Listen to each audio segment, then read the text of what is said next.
Bienvenue sur FRG Podcast, là où on forge ton mind.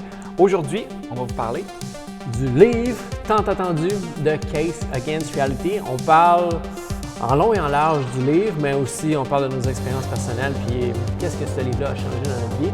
Puis en gros, là, ce qu'on dit, c'est que nos chances de percevoir la réalité sont à peu près nulles. Hier, on a fait 2 minutes de Cossack Squat, mais en se déplaçant vraiment bas. Je pense que ça a pété. C'est clair. C'est qui? C'est Danny qui est rentré en dedans. Il dit on a fait des mouvements, puis là, il marchait. J'étais comme, je marche plus tard maintenant. Ouais, Sam, il y a des mouvements. Des fois. He got some moves. Ouais. Bon! Fait que là, 52 podcasts. Podcast numéro 52. Chris, c'est une année de podcast? Bam! Mais est-ce que Charlot a pété notre bulle un peu? Il dit qu'on en a mis 2 de temps en temps par semaine. Ouais, mais c'est quand même 52 épisodes. Si on avait fait un à toutes les semaines, ça serait une année. On va, oui. C'est 52 épisodes. That's it. Ouais. Pensais-tu qu'on allait y arriver? Ben, moi, je me dis qu'on allait se rendre à 1000. Là. Ouais. Je vais pas. Tu sais, je me dis, on va en faire tant qu'on a envie d'en faire. Puis quand on n'aura plus envie d'en faire, on va se questionner pourquoi on n'a pas envie d'en faire. Puis ça va être peut-être qu'on va continuer à en faire, tu sais. Je pense pas que. Tu sais, on l'a fait parce qu'on aime ça. Fait que peu importe le nombre, tu sais, je me disais pas, on va arriver à un chiffre. Nice. Non, tu sais, le but, c'est pas arriver à un chiffre. Là, tu sais, c'est sûr que 1000, ça serait cool. Parce que quand on pense à Joe Rogan, justement, comme quoi que. Bien justement, avoir des conversations, c'est un art, c'est quelque chose que tu développes, être capable d'écouter l'autre, savoir quand faire une pause, savoir quand intervenir. Puis je pense que la communication, c'est vraiment quelque chose d'important, puis qui se perd un peu avec le temps. Puis je sais pas si je dirais qu'elle se perd, là, parce que tu sais, j'ai l'impression que notre langage change. Ça se fait d'une autre façon. Oui, parce que les messages textes puis tout ça, à quel point des fois c'est pas précis, mais c'est comme un autre langage qui s'est créé, là, tu sais, qu'on n'avait pas de cellulaire avant, puis maintenant notre façon de communiquer a changé, ça a des répercussions. Parce que tu sais, je ne me rappelle plus qui parlait de ça, mais comme quoi qu'avant, le langage, mettons, était beaucoup plus poétique, tu sais, que dans l'armée, même les gars dans l'armée écrivaient des lettres, puis c'était super poli, puis tout le temps ça, puis là maintenant, ben quand quelqu'un t'envoie un message texte, puis t'écris « K », c'est très rude. Ouais. Mais tu sais, il y a Ça des. laisse place à l'interprétation. Ouais, c'est ça. Il y a des entre-deux qui font que on n'est plus obligé d'être aussi poli que ça. Tu sais, on est plus direct au point que d'avoir à, je sais pas, là, à cajoler l'autre personne qui est en avant de nous pour dire quelque chose. Mais en tout cas, est-ce que c'est dû juste au langage? Il se passe tellement d'affaires dans le monde, tu sais, quand on pense à. Comment que ça change?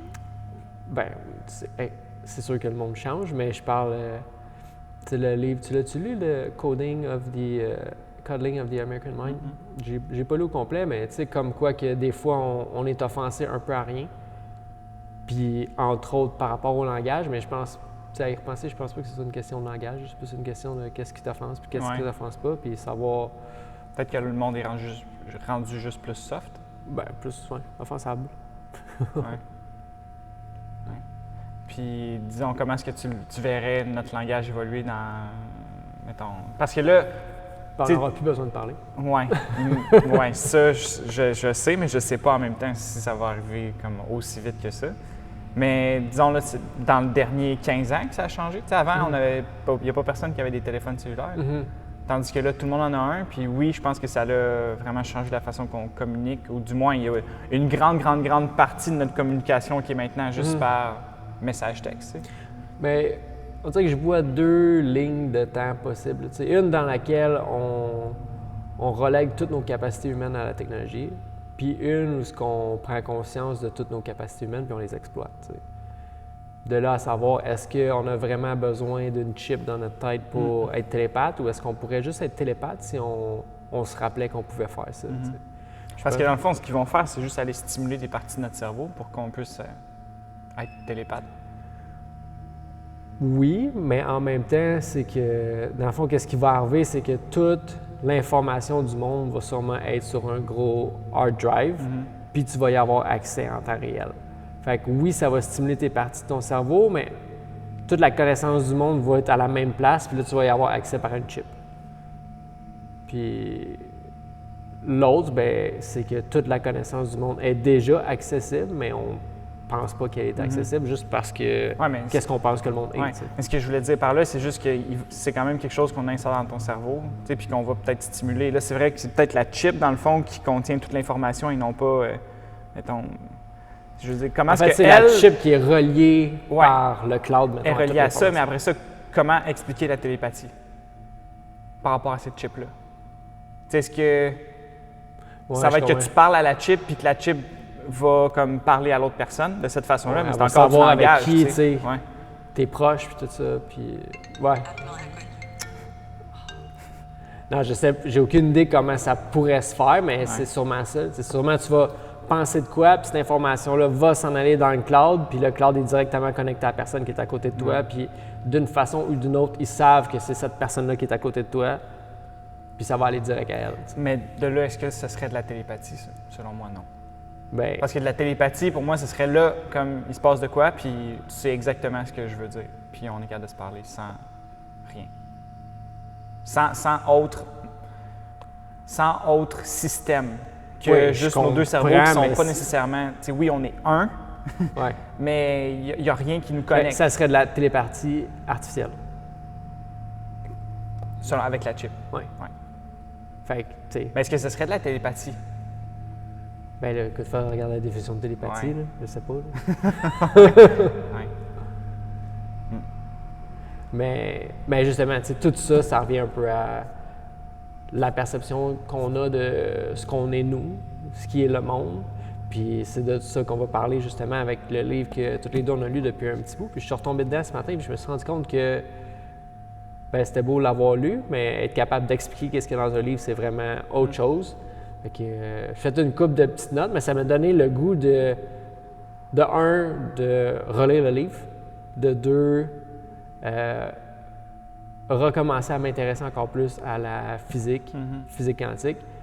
Puis de trois, on dirait que ça rouvre la porte à si ce qu'on voit dans le monde n'est pas la réalité, mais ça rouvre la porte à d'autres sciences qui est la spiritualité. Là, Rudolf Steiner parle beaucoup de la spiritualité en tant que science. Puis les psychédéliques sont reliés aux plantes. Parce que si ce qu'on voit est une illusion, ou en fait pas nécessairement une illusion, mais une réalité virtuelle, bien peut-être que les plantes ou d'autres moyens, la méditation, peuvent nous donner accès à une autre réalité connexe ou pas, une autre dimension qui est accessible. Puis vraiment, c'est là que je pense que ça, c'est le chemin qu'on devrait prendre. T'sais. Plus se servir de qu'est-ce qui est ici, des plantes, qu'est-ce qui est là, de se servir de nos capacités humaines pour avoir accès peut-être à cette autre dimension-là, puis avoir accès à tous ces pouvoirs-là, si on veut, que y aller par la technologie. Je pense, c'était qui? C'était un gars avec les cheveux, Greg Braden, qui disait justement que... Le gars avec les cheveux! Oui, il disait ces cheveux. Qui parlait de... que tout ce qu'on invente, en fait, c'est pour se rappeler que c'est quelque chose qui est en dedans de nous, puis on est juste en train de le projeter à l'extérieur de nous. Puis tant et aussi longtemps qu'on fait ça, bien, on ne prendra pas conscience des capacités qu'on a. C'est un peu un miroir qu'on est en train de créer sans s'en rendre compte. Mais tu sais, le fait que tu dis de voir ce qu'il y a à l'intérieur puis de le recréer à l'extérieur, pour moi, les plantes, comme tu disais tantôt, bien, c'est vraiment ça, leur pouvoir, c'est de te montrer quelque chose qui est déjà à l'intérieur de toi, mais tu n'es jamais allé explorer. Puis non, tu vas pas tomber accro à ce genre de plantes-là parce qu'ils vont te montrer des affaires vraiment, vraiment donc profondes. Puis tu n'auras pas le goût nécessairement de recommencer tout de suite, mais du fait que tu vas être capable après ça d'aller à l'intérieur de toi puis d'aller retrouver un petit peu ce que tu as ressenti avec elle. Puis de travailler sans son influence quotidienne, mais de travailler sur toi tous les jours vis-à-vis ce qu'elle t'a montré. Tu sais, un peu l'utiliser comme un mentor, quelque chose qui tu sais, le mentor, vraiment, il ne va pas faire la job à ta place. Il va juste te dire, comme, tu sais, te donner l'espace puis peut-être la confiance en toi pour aller faire le travail qu'il y a à faire. Oui, puis je pense que ce que ça te montre, c'est, regarde, il y a ça, ça existe. Puis après ça, c'est, est-ce que ça existe vraiment? Je pense que c'est ça que le livre nous a amené aussi à savoir, c'est questionner les choses. Puis il y a Alfred Korbisky que j'ai découvert récemment. Puis lui, ce qu'il disait, c'est que il y a deux façons de slider facilement dans la vie. Tu sais, c'est soit tu questionnes tout, tu doutes de tout, ou soit tu crois en tout. Puis les deux façons, c'est deux façons de ne pas penser. Je pense que c'est ça qu'on cherche à... Tu sais, on veut questionner les choses, on doute, mais pas au point de vraiment douter de « Ah, ça n'existe pas » ou « ça n'existe pas ». Non, tu sais, on est sceptique, mais on cherche à savoir les choses. Je pense que ça, c'est de quoi que le livre m'a amené, tu sais, de savoir comment est-ce que je peux savoir que ce que je vois est vrai. Puis en fait, comment est-ce qu'il y a quelque chose proche ou de près ou de loin de moi qui m'empêche de vivre une meilleure vie que je ne vois pas, tu sais. Fait qu'être conscient de... On n'est pas fait pour voir la réalité objective, tu sais, qui est la réalité une, si on veut, là, en dessous de chaque chose. On est fait pour voir une réalité subjective qui nous permet de mieux fonctionner dans ce monde-là. Puis comment tu dirais, après avoir lu une fois et demie ce livre-là, comment est-ce qu'il a changé ta façon de voir le monde, justement? Qu'est-ce qui a changé concrètement, disons, dans ta vie? Bien, c'est surtout la façon de penser, mais c'est l'ouverture, puis laisser place à autre chose, tu sais. Savoir que, OK, c'est cool, là, tu sais, là, on est vraiment dans la science, puis à essayer de prouver tout ce qui est prouvable, mais c'est pas parce que toi, tu ne perçois pas une chose que cette chose-là n'existe pas, tu sais. Puis, est-ce qu'il faut vraiment attendre après la science pour qu'elle mesure quoi que ce soit? Puis savoir que la science, c'est pas juste de mesurer aussi, tu peux avoir un chemin logique. C'est comme Schrödinger, lui, dans son livre « What is Life », il a dit, avec tout ce qui est arrivé, tous ses principes de base, il a dit il doit avoir une structure qui supporte la vie. Elle doit avoir telle fonction, elle doit être solide, elle doit ressembler, mettons, à un cristal ou... Je ne me rappelle plus exactement ce qu'il a dit. Puis cette structure-là, c'était l'ADN. Mais ça l'a ouvert la porte, justement, à Francis Crick et son chum, je ne me rappelle plus c'est quoi son nom, mais de trouver l'ADN. Mais lui, juste par ses principes et par son raisonnement logique, il a dit qu'il faut que l'ADN existe. Mais j'ai l'impression qu'on Avant de l'avoir trouvé. Avant de l'avoir découvert. Puis tu sais, il y a beaucoup de recherches, d'avancements qui sont faits parce que c'était du hasard puis on est tombé dessus. Puis j'ai l'impression que là, on s'en va dans un chemin où on va trouver des trucs par hasard, puis on va les discarter parce qu'ils ne sont pas en ligne avec ce qu'on croit présentement. Ça ne fait pas de sens avec le théorème qu'on a là. Oui, c'est ça, parce que aussi, il y a plein de jobs qui vont se perdre si ça, c'est vrai. T'sais. Fait que je trouve qu'on est un peu dans une place où on avance plus ou moins, puis les seules choses qui avancent, en fait, c'est les médicaments, c'est la pharmacie, puis quelque chose qui est loin d'être naturel, juste parce que ça se vend bien. Puis, parce que ça se mesure bien aussi. Aussi. Puis savoir que c'est ça, c'est pas juste les choses qui se mesurent qu'on devrait croire pour existantes ou pas existantes. On peut sûrement expérimenter plein de choses qui sont difficiles à prouver scientifiquement si la science se base juste sur des mesures. Mais si on ramène une logique là-dedans, puis ce que le livre justement parle, comme quoi on n'est pas fait pour voir la réalité, en fait, les probabilités qu'on voit la réalité sont à peu près nulles. Puis du moment que tu sais ça, bien, tu peux faire place à autre chose dans ta vie qui n'est pas encore prouvée par des mesures. Puis c'est ça que je trouve cool, c'est que ça m'a redonné le goût justement de connaître encore plus la physique quantique puis d'explorer plus la spiritualité et les psychédéliques, parce que d'un sens, mettons, si ce qu'on voit n'est pas vrai, puis si les psychédéliques nous donnent accès à quelque chose qu'on peut percevoir aussi qui n'est pas vrai. Oui, c'est ça. Ben, qui n'est pas vrai au même titre que ce qu'on voit là n'est pas vrai. Oui, c'est ça. C'est un peu comme, tu sais, mettons, la table là, qui est là. Bien, nous, dans notre tête, c'est une table, OK? Mais une table n'est pas composée de table. Puis le bois qui compose la table n'est pas composé de bois, tu sais. Quand tu fais ça longtemps, tu vas arriver à une place, puis tu vas arriver au théorème de Eisenhower que tu parlais tantôt, comme quoi que un moment donné, c'est tellement infiniment petit ce que tu veux mesurer que ça prend plus d'énergie de le mesurer que que l'énergie que ça produit? Ou c'est En quoi? fait, c'est que plus tu descends, plus tu t'en vas dans le infiniment petit, plus ça va te prendre une énergie qui est grande pour aller voir là. Puis qu'à un moment donné, tu es tellement petit puis l'énergie est tellement grande contenue dans un espace infiniment petit que finalement, ben, tu crées un trou noir. Fait que tu peux pas. C'est comme Hitman. Je sais pas. C'est la fréquence du super-héros qui se rapetisse le plus petit qu'il peut, puis là, la fréquence se rapetisse tellement petit qu'il s'en va dans l'énergie quantique. Puis là, il s'en va Ouais, dans cette c'est vrai. Mais ça prend tellement de jus pour pouvoir aller là que tu peux rester poigné là-dedans, puis plus avoir assez de batterie pour le Ah ouais. Ouais, c'est Chris Malade. C'est bon. Puis justement, lui, je pense que c'est sa femme qui est pris, qui est pris dans ça. Mais oui, tu sais, puis quand tu penses à ça, puis là, tu te dis, bon, mais 99% de la matière, c'est de la matière noire ou du vide. Ouais, mais tu sais, qu'est-ce qui existe vraiment? Là? Fait que ça change les probabilités sur ce qui est notre monde, qu'est-ce qu'on croit qui est vrai.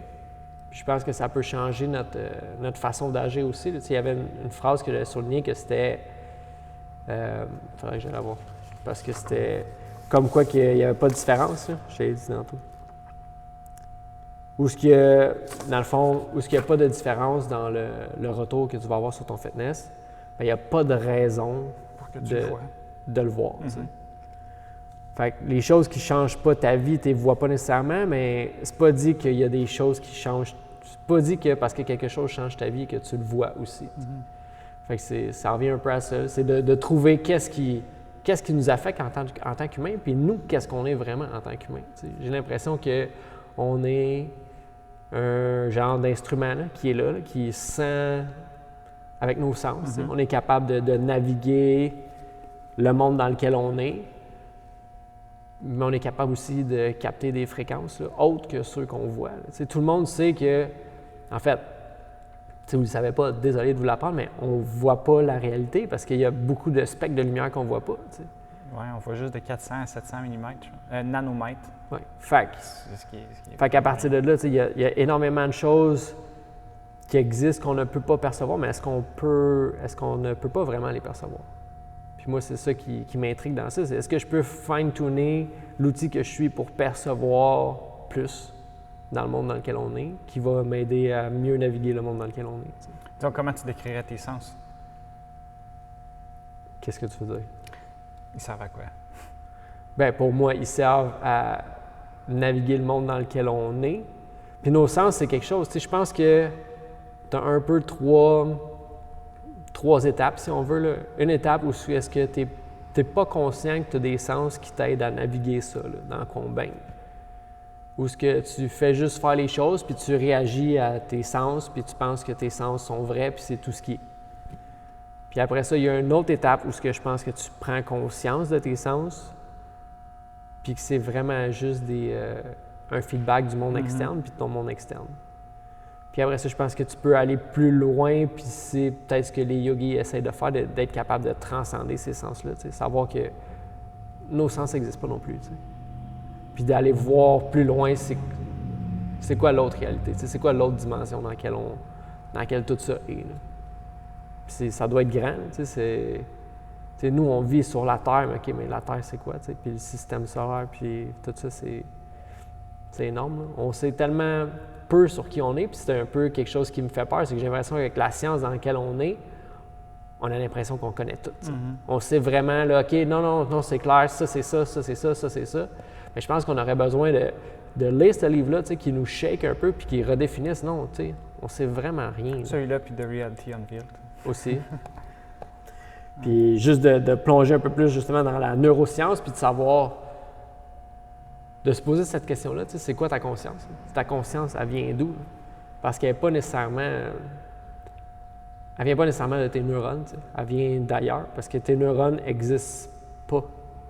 Ouais, ce qu'il disait, Donald Hoffman, c'est tu peux pas cuisiner la conscience d'ingrédients non conscients. Que tu peux pas arriver à la faire apparaître par magie.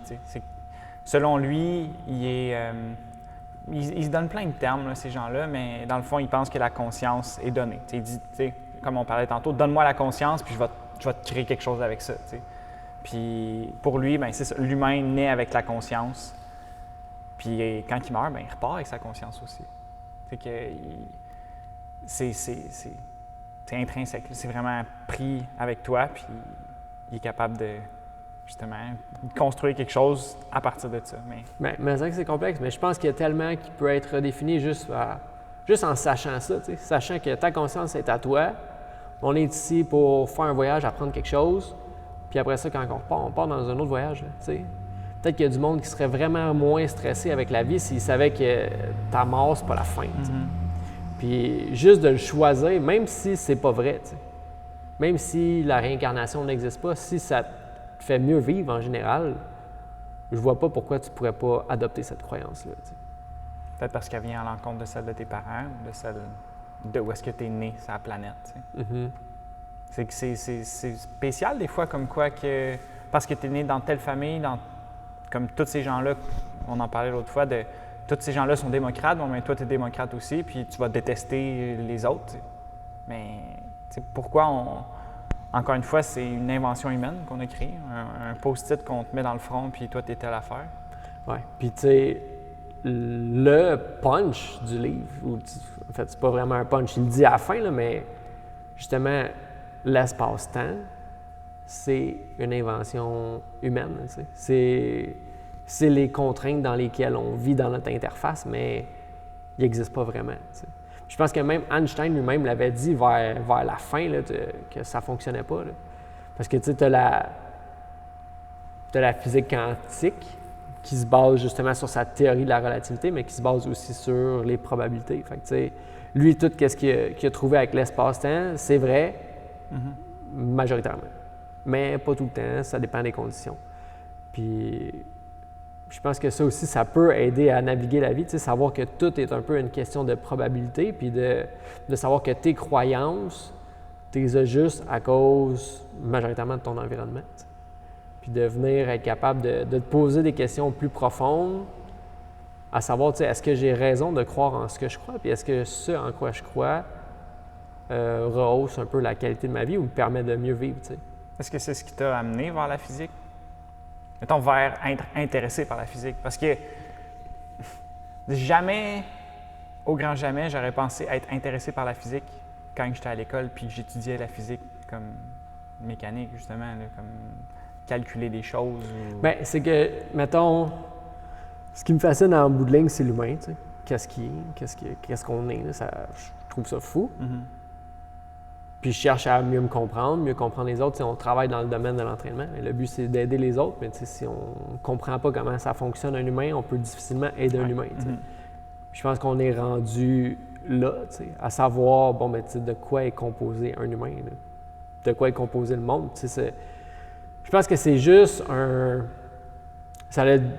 c'est encore du développement personnel, j'ai l'impression que je fais. Sauf qu'avant, je lisais des livres de développement personnel, puis finalement, ça allait dévier vers ça parce que j'ai eu l'impression que ça tourne en rond. Faut que tu le saches, ça. Si tu sais pas nécessairement le monde dans lequel on vit, puis la structure, puis c'est quoi, de quoi tu es composé, puis de quoi tu es capable, tu te limites d'un certain sens. Fait que, ce qui m'a amené vraiment plus vers la physique, c'est... Je sais pas, c'était sûrement Julien Pineau, justement, là, de voir Parce que le premier livre que tu as lu, c'était Schrödinger, sur ça, principalement. Ouais. Puis de savoir, puis justement, Schrödinger, je pense que je ne l'ai jamais fini non plus, puis c'était assez, on dirait que je comprends les principes, il faudrait vraiment que je le lis comme il faut, là, mais lui, ce qu'il disait dans son livre « What is Life », c'est que la vie a une intention. Puis juste de savoir ça, de savoir que si tu veux être vivant, il faut que tu fasses un peu ces choses-là. Fait que si tu vas à l'encontre de ce que la vie fait... La vie, il la décrit comment? Sais-tu? Bien, de ce que je me rappelle, il décrit la vie un peu plus comme une analogie. Savoir que la vie, ce qu'elle fait, il décrit la vie par qu'est-ce qu'elle fait. Fait que dans le fond... L'entropie, ce qui est l'énergie libre dans un système fermé qui augmente constamment, la vie, elle, qu'est-ce qu'elle fait? C'est qu'elle combat l'énergie libre. Fait que c'est la négantropie. Fait au lieu de, comme mettons une table qui décrépit, avec le temps, ça cause de plus en plus d'énergie libre. Elle, ce qu'elle fait, lui, il voyait un peu comme une goutte d'encre dans un verre d'eau. Ouais. C'est l'exemple qu'il donne. Fait qu'il dit, le non-vivant, lui, c'est justement la goutte d'encre tombe dans le verre d'eau, puis la goutte d'encre se dissipe. Tu sais. Puis il dit ce que la vie ferait, ben elle essaierait de garder la goutte d'encre en goutte d'encre. Dépense d'énergie pour ça aussi. Oui, c'est ça. Fait qu'utiliser l'énergie pour maintenir sa structure, si on veut. Fait que c'est ce qu'il dit de la vie, puis justement, tu sais, savoir que si tu fais des... C'est par rapport à l'énergie, tu sais. Je veux dire, si tu fais des choses qui te prennent plus d'énergie qu'ils t'en donnent, bien, c'est juste une question de temps avant que tu sois à court d'énergie, tu sais. Puis c'est un gars qui est passé à London Real, un moine, Dandapani? Oui. Puis lui, il en parlait de tout ça, justement, tu sais, comme quoi, ben l'énergie, c'est pas mal tout ce qui est, là, tu sais. Puis si les moines parlent beaucoup de conservation d'énergie, bien justement, tu sais, de savoir dans quoi tu mets ton énergie. Parce que si tu mets ton énergie dans à peu près tout, mais tu fais rien pour en regagner de l'énergie, bien tu cours à ta perte, tu sais. Fait que c'est un peu ça le principe de What is Life, mais c'était beaucoup plus en profondeur que ça, là, puis beaucoup plus compliqué. Mais en gros, c'est ça, c'est de combattre l'énergie libre. S'assurer qu'il n'y ait pas d'énergie qui se dissipe pour rien dans toutes les actions que tu fais, puis dans tout ce que tu manges aussi. Tu sais, savoir que des fois, tu peux manger quelque chose qui coûte de l'énergie. C'est beaucoup plus qui t'en donne. Parce que si tu manges quelque chose qui n'est pas bon pour toi, bien, il faut que tu te détoxifies. Tu sais. Fait qu'en plus d'avoir dépensé de l'énergie à aller chercher cet aliment-là, le manger, le digérer, il faut que tu te détoxifies. Fait que c'est vraiment comme ça te laisse avec un déficit. Tandis que si tu manges quelque chose qui est bon pour toi, oui, ça t'a coûté de l'énergie à aller chercher, le manger, le digérer, mais ça devrait te laisser avec un plus. Tu sais. Fait que pour moi, c'est du développement personnel, mais plus profond. C'est vraiment plus loin de savoir comment ça fonctionne à la base. Puis c'est ça qui m'intéresse de plus en plus dans tout, c'est de OK, oui, mais en dessous de ça, c'est quoi qu'il y a, tu sais? De comme enlever les couches. Oui. Mais tu sais, on parlait de Heisenberg tantôt, là. Le fait d'aller tout le temps infiniment petit, ça te prend de plus en plus d'énergie. Mais c'est un petit peu ça que tu es en train de faire présentement. Tu sais, tu pourrais toujours rester en superficie, puis aller un petit peu partout. Mais là, on choisit vraiment d'aller dans un domaine qui est, disons, extrêmement difficile de se faire une tête là-dessus parce qu'on n'a jamais pensé en termes de soit aussi petit ou aussi grand. Mais là, on s'expose à ce genre de théorie-là, à ce monde-là. Puis, où est-ce que là, on descend un peu là, comme de plus en plus petit. Puis, comme Heisenberg, plus tu vas aller petit, bien, plus peut-être que ça va te prendre d'énergie pour comprendre ce qui se passe. Bien, je pense qu'une chose qui nous permet de le faire aussi, par rapport à ça, à l'énergie, c'est qu'on est en forme, tu sais. C'est vraiment, comme c'est pas évident au début, mais moins que tu es en santé, moins que tu es en forme, moins que tu as d'énergie, bien moins que tu as d'énergie à consacrer à vraiment ces recherches-là qui sont vraiment demandantes, tu sais. Fait que je peux comprendre qu'on soit à un stade où est-ce que justement on stagne un peu, là. Tu sais, il y en a certaines personnes qui percent, mais tu sais, c'est la majorité du monde vit sa vie, tu sais, son 8 à 4, puis son peu importe quoi, sa routine, puis il reste là-dedans parce que c'est vraiment demandant énergétiquement d'avoir des surprises, puis de changer la routine. Tu sais, c'est bien plus facile d'un côté énergétique de rester dans ce qui est connu. Puis, c'est Donald Hoffman qui disait que dans la redondance, il y a de la sécurité, puis tu es vraiment comme axé à, disons, favoriser ta sécurité. Donc, la redondance, c'est pour pas justement être surpris par des choses qui te foutent à côté de la traque, tu sais. Oui, puis après ça, il faut que tu reconfigures tout le monde, puis justement ta perception, puis qu'est-ce qu'il y en est. Mais ouais, tu sais, c'est vraiment un livre qui m'a fait prendre conscience des sens qu'on a, puis justement, tu sais, c'est quoi ces sens-là, puis à quel point ils sont vrais. Puis il parlait du darwinisme. C'est quoi? Darwinisme. La théorie de l'évolution. Oui, mais il disait que c'était un peu un acide, tu sais, qui dissout tout. Que si tu essaies de rentrer là-dedans. Bien, que justement, avec cette théorie-là, tu es capable de revenir plus à la base, tu sais, au fondement. Tu sais. Savoir qu'à peu près toutes les théories, mettons, qui comprennent l'espace-temps puis la véracité de nos sens sont à peu près toutes défaillantes. Tu sais. Parce qu'il n'y a rien de... Il a été capable de prouver mathématiquement qu'il n'y a rien de vrai dans tout ce qu'on voit. Tu sais. Mais j'aimerais ça le retrouver. Moi, je peux peut-être raconter une histoire par rapport à ça. Ben oui, sorti, raconte une Darwin. Est-ce que je vais la casser comme toutes les autres histoires que j'ai essayé de faire? Je pense pas. C'est par rapport à, il me semble, la théorie de Theory of Evolutionary, de Game Theory, en tout cas. Ça. Puis, j'avais trouvé ça vraiment, vraiment, vraiment intéressant, comment est-ce qu'il l'avait expliqué, cette personne-là. Donc, disons, tu as un singe, 2 singes, OK? Puis tu as un tigre qui est là. Puis là, ici, tu as un singe qui, disons, s'il est tout seul, le singe, bon, ben comme il n'y aura pas d'impact si, admettons, celui-là, quand il voit le tigre, ben, il fait juste, piou, il part à courir, puis il se sauve. OK? Donc, celui qui a vu le tigre en premier, ben, a plus de chances, disons, de survivre à ça. Tandis que si, admettons, après ça, tu as des singes en groupe, si tu en as un qui fait exactement la même chose, il voit le tigre, piou, il se pousse, okay? Sans le dire aux autres. Comme c'est sûr que lui, son fitness, sa capacité à survivre a augmenté. Fait qu'il a plus de chances de survivre. Mais toutes les autres, comme ils s'en foutent un peu, puis eux autres, ils ont beaucoup plus de chances de mourir là-dedans. Tandis que, disons, c'est un autre groupe, il y en a un qui voit le tigre, il se met à crier, il gueule, puis il avertit les autres. Les autres vont se pousser. Lui, c'est sûr et certain qu'il a plus de chances de mourir.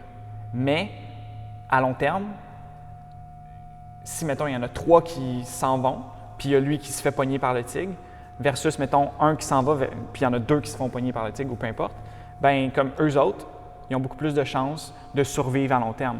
Puis ce qu'il disait, c'est que l'altruisme a vraiment été comme, pas choisi par l'évolution, mais tu sais, on a vraiment plus de chances de survivre si on est altruiste, puis qu'on intègre les autres là-dedans, puis que parfois on prend des risques à nos dépens, mais pour le groupe. Oui. Ouais, bien c'est ça, c'est les gènes en fait qui s'en suivent de ça. Justement, c'est des gènes plus altruistes. Que nous, on est les descendants de ces gens-là qui ont fait ces choix-là pour comme le groupe. Ouais. Dans le livre, il en parle avec les écureuils, puis comme quoi que c'est tout le temps dépendant de l'environnement. Tu sais, qu'on fait des choix par rapport à nous-mêmes, mais par rapport à l'environnement, par rapport à ce qu'on voit, par rapport à nos sens. Puis il en parle avec les écureuils, comme quoi que tout dépendant de ce qui arrive, ça se peut que, mettons, un écureuil, s'il est dans l'arbre, ben, puis il voit une proie qui arrive, il va se mettre à crier. Puis après ça, il va s'en aller pour avertir les autres parce qu'il est moins vulnérable dans l'arbre. Mais un écureuil qui est au sol, s'il voit une proie dans les airs, il va juste aller se cacher parce qu'il est plus vulnérable. Ouais. Fait on est vraiment tout dépendant de l'état dans lequel on est, de l'environnement. Puis c'est ça qui est cool avec ce théorème-là, c'est de savoir que tout se balance un peu de soi-même. Tu sais, il en parle avec les cygnes puis les faucons, comme quoi que... Puis c'est vraiment simple si tu mets juste ces 2 éléments-là. Tu sais, savoir qu'un monde qui est juste composé de faucons va aller à sa perte, puis un monde qui est juste composé de cygnes va aller à sa perte aussi, tant aussi longtemps que... Puis après ça, c'est si tu rentres juste un faucon là-dedans, bien, le faucon, il va ramasser tous les cygnes, tu sais. Il y a tellement un équilibre qui se fait, puis de savoir que, je pense qu'il disait qu'en haut de... Si tu as plus que 40% de faucons, bien, le système, ben, en fait, il brise ou il va finir par se rééquilibrer lui-même, tu sais. Fait que c'est un peu tout le temps ça. Notre perception nous permet ça, nous permet de ressentir l'environnement, puis après ça, de faire des choix par rapport à l'environnement. Mais justement, il n'y a aucune vérité, mais il n'y a aussi aucune vérité sans vraiment le contexte qui est là. Tu peux pas laisser l'environnement extérieur puis juste ne pas faire abstraction de... Fait que d'un sens, tu sais, comme la loi de la thermodynamique qui dit que à travers un système fermé, l'entropie fait juste augmenter. Mais tu sais, est-ce qu'on peut vraiment dire ça de la biologie ou tu sais, est-ce qu'on fonctionne selon ces lois-là? Parce que tu sais, c'est quoi un système fermé? On n'a pas vraiment ça de système fermé. Tu sais, est-ce que la Terre, c'est un système fermé? Peut-être pas, parce que dans le fond, on prend en considération les radiations du Soleil puis tout ce qui se passe dans l'univers. Fait que, tu sais, les lois qu'on a faites qui fonctionnent ici, Sur quel on se base? sur lesquelles on se base, sont majoritairement vraies. Tout dépendant de quel système qu'on prend en considération. Mais je pense qu'il faut justement laisser place à autre chose parce que ce qu'on voit, c'est pas la réalité. T'sais. Mais en fait, ce qu'il dit, je pense qu'on pourrait faire l'analogie là, ça l'aiderait déjà à se situer. Là. Dans le fond, il parle de nos sens comme étant une interface de perception. Puis cette interface-là de perception, on peut faire l'analogie avec un écran d'ordi. T'sais. Ce que tu vois sur ton bureau d'ordinateur, tu vois des icônes, puis c'est pas mal ça, tu sais. Tu vois pas nécessairement la réalité, tu vois pas la vérité, tu vois pas tous les microchips, puis tu vois pas les codes, qui est un autre niveau, mais tu vois encore moins ce qui est en dedans, tu sais, ce qui est mécanique, que ce qui est physique. Mais n'empêche que dans ton interface, quand tu prends un objet dans ton interface, puis tu vas le mettre dans ta corbeille, il disparaît, puis on le jette, tu sais. Fait que est-ce que non, c'est pas une vraie poubelle, mais tu mets quelque chose dedans puis ça disparaît. Fait que ça a quand même ces fonctions-là. Fait que je pense qu'il parle de nos sens dans ce sens-là que ce qu'on a, c'est une interface sensorielle qui nous aide à naviguer le monde. T'sais. Puis là, je te laisse aller. OK. Ben, tu sais, tantôt tu parlais du. Je sais pas si tu avais parlé du serpent. T'sais, comme, là, c'est justement une raison pourquoi est-ce que, disons, il y a beaucoup de gens qui disaient à Donald Hoffman, bon, ben si, disons, la réalité n'est pas vraie, bon, ben comme, va prendre le serpent, comme, va te jeter devant le train, t'sais. Mais au même titre que tu prendrais pas un document sur ton ordinateur, où est-ce que tu as passé tellement de temps, tu as écrit un livre, là. C'est ton livre qu'il y a là-dedans, tu vas pas le prendre, juste de même, puis aller le mettre dans ta poubelle, t'sais. Parce que tu sais les répercussions que ça va avoir. Puis tu sais que, oui, OK, bon, mais c'est tout de la virtualité, là, cette belle chose-là. Mais, quand même, tu ne vas pas agir stupidement puis mettre 2 ans de ta vie à la poubelle.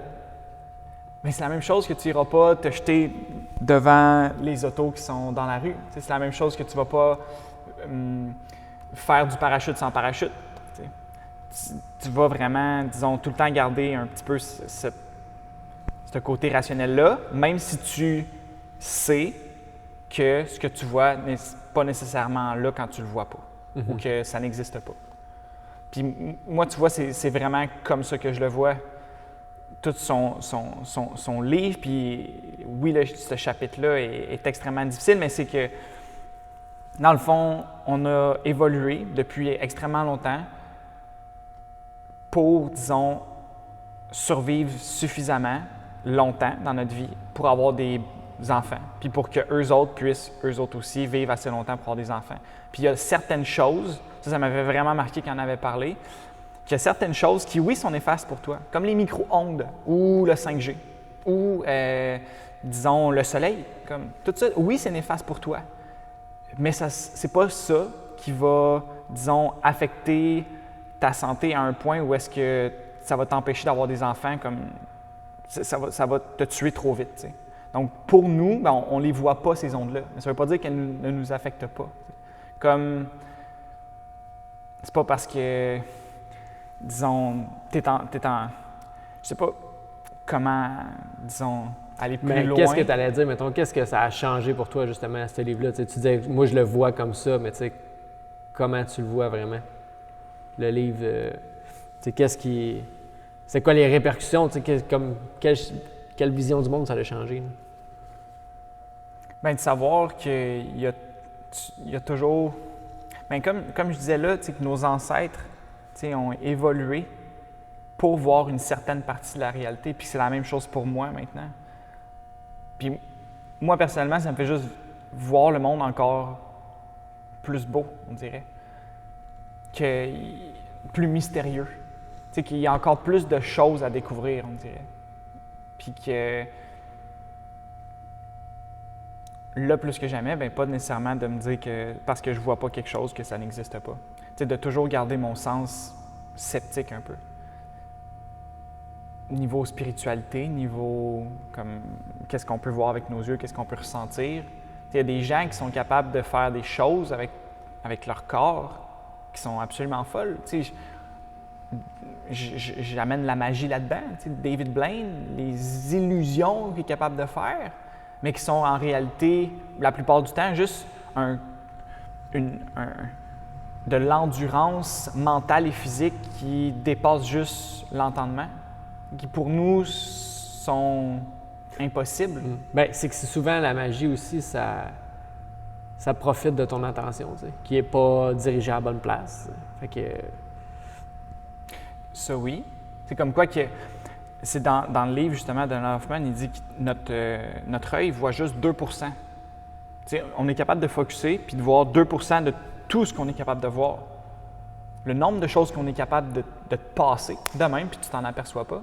C'est vrai que la magie, là, peut vraiment, une fois que tu sais que les gens sont pratiquement aveugles sans le savoir, bien, tu peux faire des tours où est-ce que tu dis, mais comment j'ai fait pour faire ce tour-là sans qu'ils s'en aperçoivent?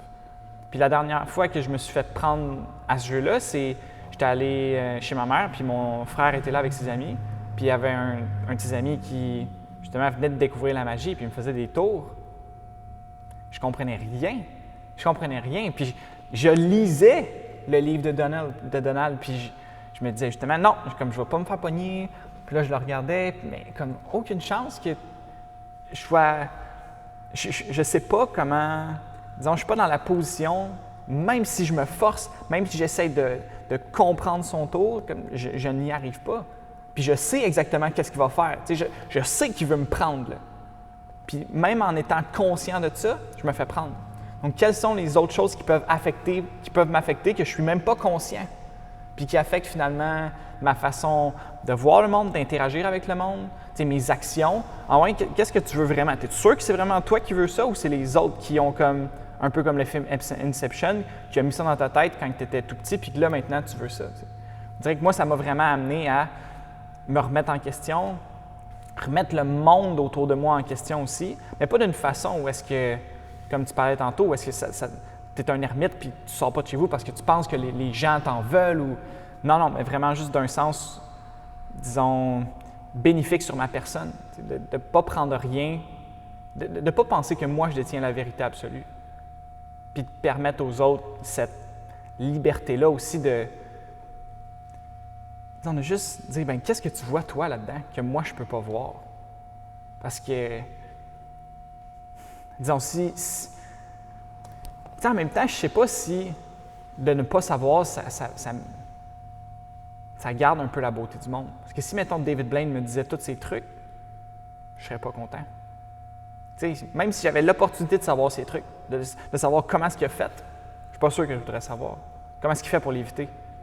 Oui, il y a une partie de moi qui est comme « Go! » Tu sais, on le fait, puis on veut savoir comment est-ce que tu fais, mais l'autre partie de moi est juste, tu sais, c'est pas, il a développé son art, il y a quelque chose là-dedans, mais comme laisse ça comme ça. Mm-hmm. Bien, c'est ça, moi je me demande, on dirait, y a-tu vraiment une réalité, tu sais? Parce que peu importe où est-ce qu'on est, peu importe notre perception, je me dis, on va percevoir des choses, mais après ça, c'est est-ce que c'était vraiment vrai, tu sais? Est-ce qu'on... C'est un peu ça, j'ai l'impression, avec les psychédéliques, c'est être capable d'aller ailleurs puis ramener quelque chose dans notre monde, tu sais, parce que veut pas, on est ici, là, tu sais. On va vivre dans ce monde-là pendant X temps, mais tu sais, à savoir, je pense que dès que tu sais que tu peux vraiment créer le monde dans lequel tu as envie de vivre, bien, tu vas peut-être travailler plus à le faire. Tandis que si tu penses que, ben, tu sais, la vie c'est comme ça puis on n'a pas le choix, bien, ça se peut que tu aies une existence de marde juste à cause que toi, tu penses que c'est ça. Mais si tu t'intéressais un petit peu plus, si tu avais assez d'énergie pour t'intéresser à la physique, bien, peut-être que ça changerait ton monde. Tu es comme crime. Finalement, il y a énormément de possibilités, on ne sait rien. Fait que, ben, aussi bien essayer des actions qui vont m'aider. Tu sais. Ouais. Mais en parlant d'énergie, et c'est pas la première fois que je le ramène, mais j'ai vraiment l'impression que les gens ont encore là trop d'énergie puis qu'ils ne la mettent pas à bonne place. D'après moi, c'est pas un problème d'énergie. sais, le monde a tellement d'énergie, puis il dépense tellement d'énergie sur des cochonneries que je pense que c'est juste de prendre ton énergie que tu mets là-dedans, puis de la redistribuer ailleurs. Je sais pas comment est-ce qu'on va faire ça. Mais, tu sais, de savoir que, tu sais, Julien en parle aussi, c'est en bougeant que tu crées de l'énergie. Tu sais, c'est pas en conservant ton énergie que tu as plus d'énergie. Penses-tu que quelqu'un, mettons, qui regarde la télé 4 heures par soir a trop d'énergie? Il y a de l'énergie qui sommeille en dedans d'elle, clairement. Non, c'est sûr qu'elle a de l'énergie, mais est-ce qu'elle en a trop? Tu sais, qu'est-ce qui fait que cette personne-là ne bouge pas puis ne s'aide pas, si on veut? Parce qu'elle a l'impression vraiment, puis elle ressent qu'elle est morte en dedans. Il faut peut-être juste la faire sentir vivante. Tu ressens que tu es mort en dedans, tu ressens que tu manques d'énergie. Fait que, d'un sens, ta perception est pas mal toute ce qui est. Mais ta perception est fausse là-dedans. Ouais. Comme quoi que, oui, toi, tu perçois que, genre, tu n'es pas capable de rien faire d'autre. Que tout ce que je peux faire, moi, c'est à la fin de ma journée, m'asseoir puis rien faire. C'est fort possible. Fort possible. Mais utilise un peu comme l'énergie restant qui te reste là, pour voir un peu qu'est-ce qu'on est capable de faire avec, disons, 30 minutes de marche à tous les soirs. Tu sais. Qu'est-ce que tu es capable de faire après ça avec comme un David Goggins? Comme check-les là, pendant 30 minutes à la place de checker n'importe quoi. Je comprends vraiment ton point, puis je suis content qu'on en parle, mais il va falloir peut-être que ces gens-là se disent qu'ils ont trop d'énergie ou qu'ils apprennent ou qu'ils vivent que quand tu bouges, tu as plus d'énergie ou que quand tu agis, tu sais, de briser l'inertie, de briser un petit peu. Qu'est-ce qui est tough de déplacer cette boîte-là? C'est le frottement. Là. Puis le frottement, il est plus gros quand ça ne bouge pas encore. Une fois que c'est en mouvement, c'est beaucoup plus facile à bouger. Là. Ça prend moins d'énergie. Oui, je pense qu'il y a quelque chose à savoir les choses puis à savoir les choses.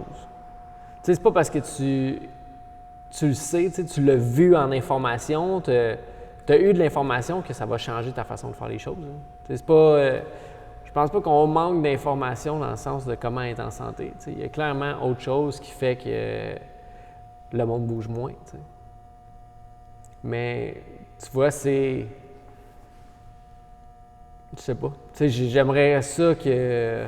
pas amener comme les psychédéliques comme solution, mais c'est sûr qu'en bout de ligne, il y a une partie de toi qu'il va falloir qui dépense de l'énergie pour créer de l'énergie. Tu n'es même pas obligé d'amener les psychédéliques tout de suite. Non, c'est clair. On peut juste comme... Mais tu sais, je me dis quelqu'un qui est vraiment pris là-dedans, là, tu sais, comme une façon de se faire ressentir autre chose, c'est... Parce que c'est ça, tu sais, dans son livre, là, How to Change Your Mind, Michael Pollan, ce qu'il disait, c'est que dans notre tête, ce qu'on a fait, c'est qu'on a un réseau là, de liens mentaux qui nous permettent de faire des décisions plus rapides, plus facilement.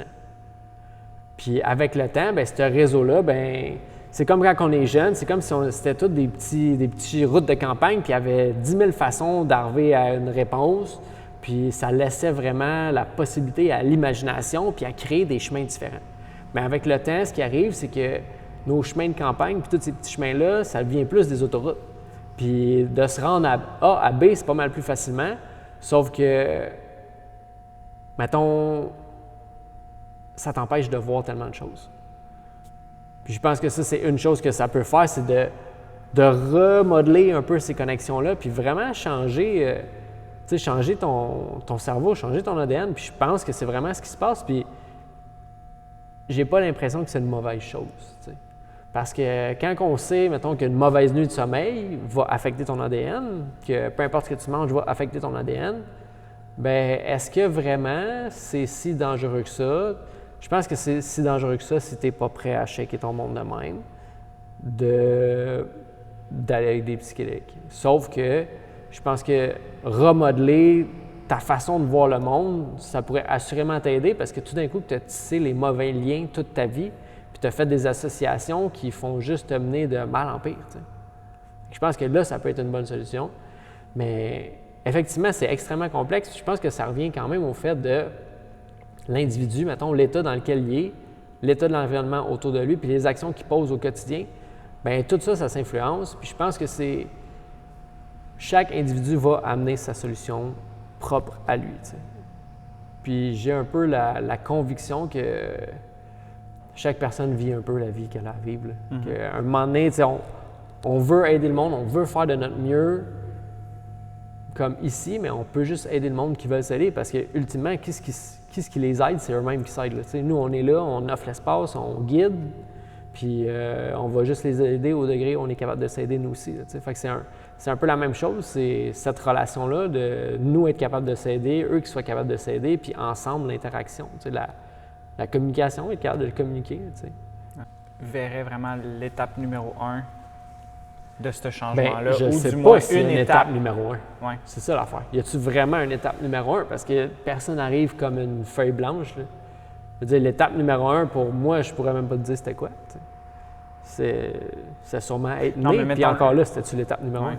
Mettons, là, une personne qu'on voit là, qui est perdue dans son monde, c'est sûr et certain que de lui faire voir autre chose. Puis quand on sait que les effets de ces psychédéliques, si on parle, mettons, du psilocybine, bien, ça te fait entrer en connexion intense avec la nature, puis ça te fait vivre, disons, puis vivre des émotions tellement fortes que la plupart du temps, ces gens-là vont classer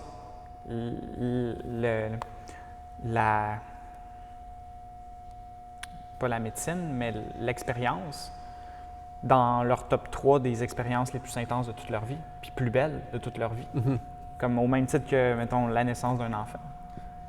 Ben, c'est sûr que ça peut te ramener avec une certaine... tu sais, en anglais, ils disent souvent « ah », là, mais justement, te rendre compte que ton monde est vraiment... Tu sais, un peu comme quand on a parlé avec Pascal, là, Lapointe. Tu sais, comme quoi qui disait, tu sais, la naissance de ma fille, ça m'a fait prendre conscience que il y a de quoi de plus. Tu sais, c'est fou qu'on soit capable de créer la vie. Là. Mais ramener un peu de tout ça, ramener un peu de... Le monde dans lequel on est genre merveilleux. Là. On est vraiment chanceux de vivre qu'est-ce qu'on vit. Mais si ça, c'est pas dans ta tête, mettons, si ça, c'est pas dans ton ressenti, bien, ça se peut que tu scrapes ta vie parce que toi, tu sais, t'es comme, pourquoi on est ici? C'est ce qu'on fait, là. Ça sert à rien qu'on soit là, ça sert à rien que je sois là. T'sais.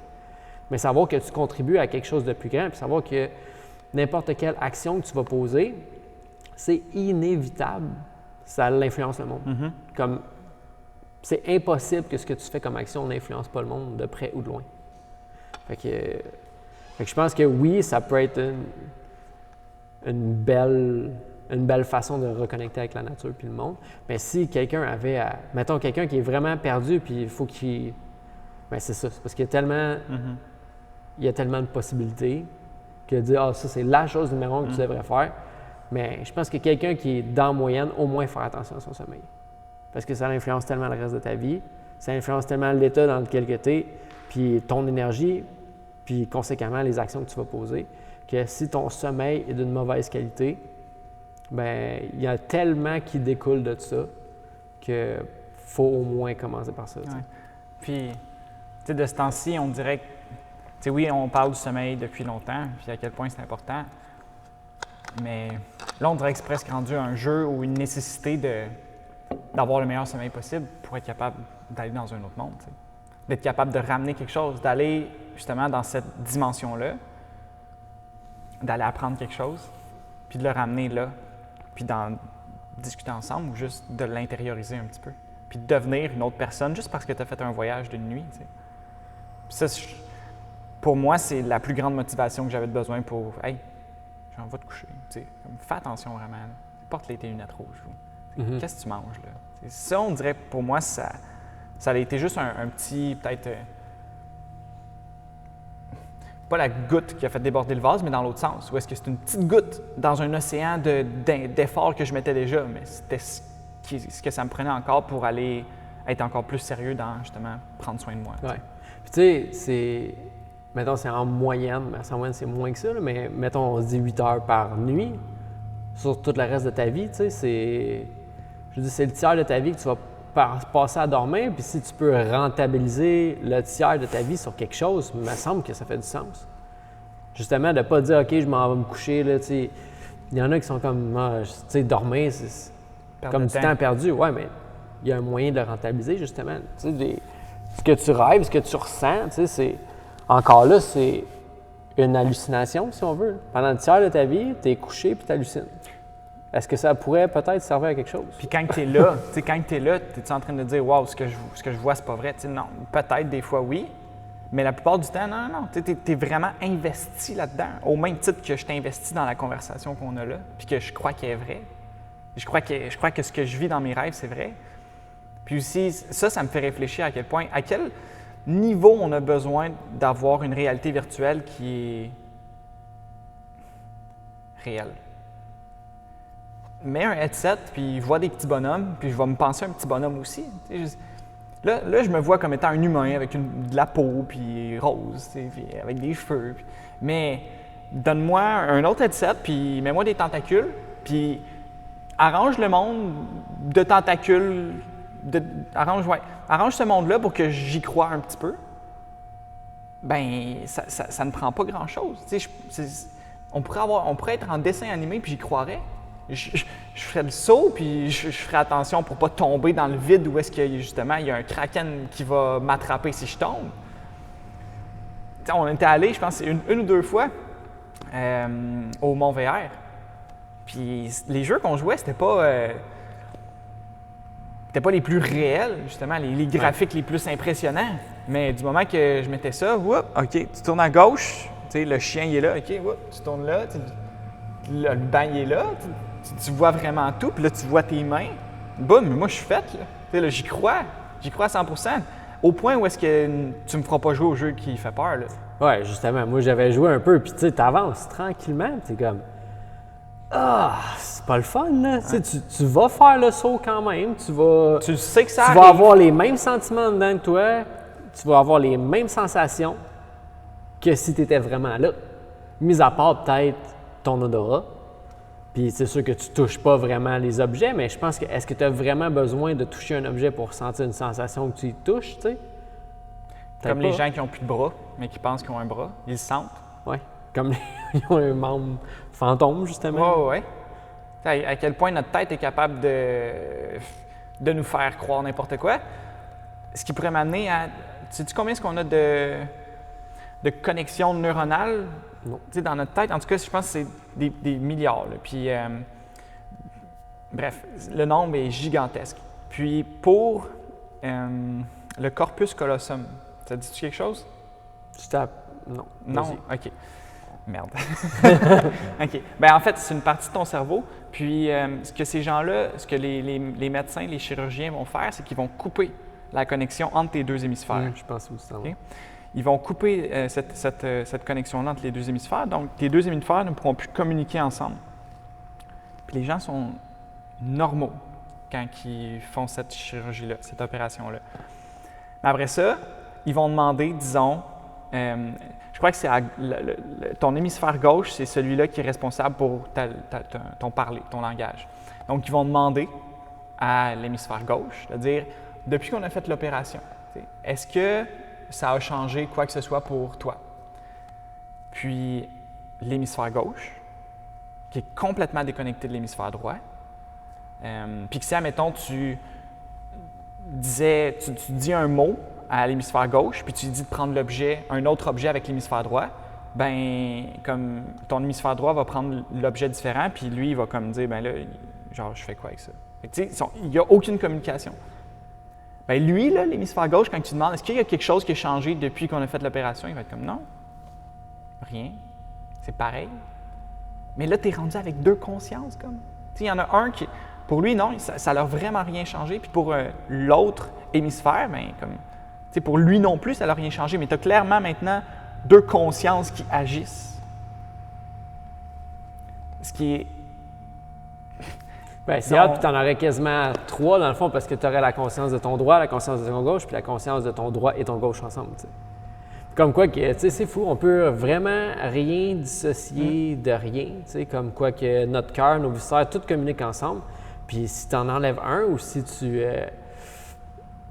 tu changes de ton cœur, dans le livre, c'est... Encore, le gars avec les cheveux. Greg? Ouais. Greg Braden, c'était quoi son livre de Human Science of Self-Empowerment? Ouais. Puis il parlait justement qu'il y a une madame qui avait eu une greffe de cœur, le cœur d'une autre personne, puis quand elle s'est fait greffer, bien, elle avait des envies là, qu'elle n'avait jamais eues avant. Elle avait envie de manger des croquettes de poulet puis des frites, puis une femme en santé, ça vient d'où ça, tu sais? Puis ils se sont rendus compte que c'est la personne, justement, qui a donné son cœur, bien, elle, ce qu'elle aimait manger, c'était ça. T'sais. Ou l'autre, tu sais, il y en a une que c'était vraiment fou, que je pense que c'était pendant ses rêves, ou je sais pas quoi, je me rappelle plus qu'est-ce qu'elle s'était fait greffer, mais elle rêvait à un assassinat. Ouais. Puis ils ont été capables, elle était capable pendant ses rêves d'identifier c'était quoi l'endroit, puis c'était où, puis de le retrouver, puis justement d'aller trouver le corps de la jeune enfant. Mais comme c'est fou comment il y a une mémoire à travers les organes, puis comment que on est vraiment un outil pour sentir l'environnement et beaucoup plus. Mais je pense qu'il nous manque ce « et beaucoup plus » là parce qu'on est tout en train de le reléguer à plein de technologies. T'sais. On oublie, à part du monde, la question qu'on a de la misère à répondre, à faire répondre aux gens, c'est comment tu te sens. T'sais. Comme on manque sûrement de mots pour l'exprimer, mais je pense qu'on finit par manquer aussi de ressenti. On ressent de moins en moins les choses, puis j'en ai déjà parlé dans un autre podcast à cause de tout ce qui est hyper sensoriel. Fait qu'on se désensibilise à l'environnement parce que tout est trop tout le temps. Fait qu'on finit par plus rien ressentir, puis plus ressentir les délicatesses que la nature pourrait nous faire ressentir. Puis j'ai comme perdu mon train. Mettons, est-ce que dans ce cas-là, de la femme qui a les rêves comme prémonitoires, est-ce que c'est la conscience de l'homme qui est encore là? Ben, c'est dur à dire. Je sais pas. C'est fou. Ou si c'est la conscience de l'homme qui est imprégnée dans l'organe, mettons. Ouais. C'est que l'organe, il se rappelle que lui, ce qu'il faisait, c'était ça, tu sais. Mais c'est fou, tu sais, justement, de voir tout ce qu'on connaît pas là, du corps, puis de pas croire que... En fait, c'est une partie de la science, c'est des anecdotes, c'est des observations. La plupart des expériences, même si, tu sais, on dirait que le standard, c'est testé en double aveugle, puis, tu sais, il n'y a pas juste ça dans la science. Il y a d'autres choses, il y a des anecdotes, puis à un moment donné, tu sais, quand ça revient plein de fois, même si tu ne peux pas le tester, est-ce qu'on peut faire place à ça? Tu sais, dire que, bien, un peu comme la physique quantique, bien, il y a des probabilités que ça soit vrai. Tu sais. Puis arrêter de penser justement que c'est pas parce qu'on ne peut pas le mesurer ou parce que toi, tu ne l'as jamais ressenti que ça n'existe pas.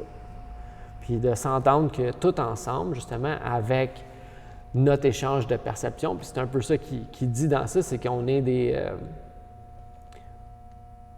consciences. Des agents. Des agents, des consciences qui influencent les choix des autres. Puis pour lui, c'est ça. C'est vrai. C'est une partie de ce qu'on est. On est là, on vit des expériences, on les intériorise, on les partage. Fait que les gens peuvent apprendre de nos expériences, puis après ça, ils peuvent aussi, eux aussi, faire des choix différents. T'sais, savoir qu'après cette conversation-là, bien, le monde a changé parce qu'on a partagé l'information. Puis après n'importe quel événement, en fait, le monde change parce qu'on partage l'information. Fait que de là, l'importance de... En fait, juste de se ramener de l'importance de se ramener qu'on a de l'importance. En tant qu'humain, que toutes les actions qu'on fait vont inférer sur les choix des autres. Peu importe c'est quoi. Puis, as-tu compris comment est-ce que, quand il parlait justement d'agents, comme quoi qu'on pouvait avoir une infinité d'agents? Comme il a parlé, tu sais, lui, il a un théorème, c'est une équation mathématique, puis qui était capable de changer, disons, le W qui était pour le monde par agent. As-tu compris ça? Non? Parce que je trouve ça fou quand même que tu sois capable de changer le monde extérieur par, disons, les autres, puis d'inclure les autres un peu dans ton monde, puis que c'est comme si tout ça, tu devenais un agent, un grand agent. Oui, c'est comme s'il y avait une conscience globale. Dans le livre le Holotropic Breathing, Groff en parle pas mal. Tu sais, qu'il y a puis je pense que c'était Carl Jung aussi qui en parlait, qu'il y avait vraiment une conscience collective, qui est peut-être accessible justement par tes rêves ou par sais, lui, il y a un mot différent pour ça. C'est des états de conscience. Je ne me rappelle plus quel mot qu'il utilise, mais c'est justement un état de conscience qui prend tout. De là, le holotropic breathing, en fait, c'est ça, c'est des états de conscience holotropiques où est-ce que tout l'ensemble du monde est pris en considération. Tu sais, quand je dis tout l'ensemble du monde, c'est pas juste ce qui est perceptible, c'est tout l'ensemble de l'univers là, que tu peux avoir accès par ces états-là. Sauf qu'on les... Comme si c'était un avec l'univers. Oui. Puis c'est un peu là, tu sais, où est-ce que justement, peut-être que toute l'information du monde se trouve. Puis on y a accès. Sauf que on pourrait y avoir plus accès si justement on fine-tunait l'instrument qu'on est, parce que quelque part, on est aussi un instrument de mesure de perception, au lieu de se mettre des moniteurs puis tu sais, savoir comme, justement, là, être régi par quelque chose d'externe. Ouais. C'est qu'en fait, moi, ça, tu vois, tu deviens l'instrument le plus puissant du monde. Versus, tu sais, puis là, si, admettons, il arrive une catastrophe, comme tu parlais tantôt, qu'il y a un astéroïde qui tombe puis qui pète tout, ou presque, puis finalement, ben, il y en a un qui survit ou peu importe, bien, cet humain-là, il est puissant. Il s'en fout de la technologie parce qu'il est connecté à quelque chose de plus. Tandis que si, disons, on prend le chemin qu'on est en train de prendre là, puis qu'on fait, on appelle ça la pas la synchronisation, mais la chose avec le AI. Synchronicité. Synchronicité, singularité. Oui. Singularité, oui. Que là, si on s'en va vers là, puis c'est pas mal. C'est ça, on devient extrêmement dépendant. Puis que si une catastrophe de ce genre-là arrive, notre savoir, mettons que ça fait juste péter notre savoir, nos satellites tombent ou peu importe. On est tous là pareil. Mais on est toute une gang de chimpanzés qui ne savent rien finalement, tu sais.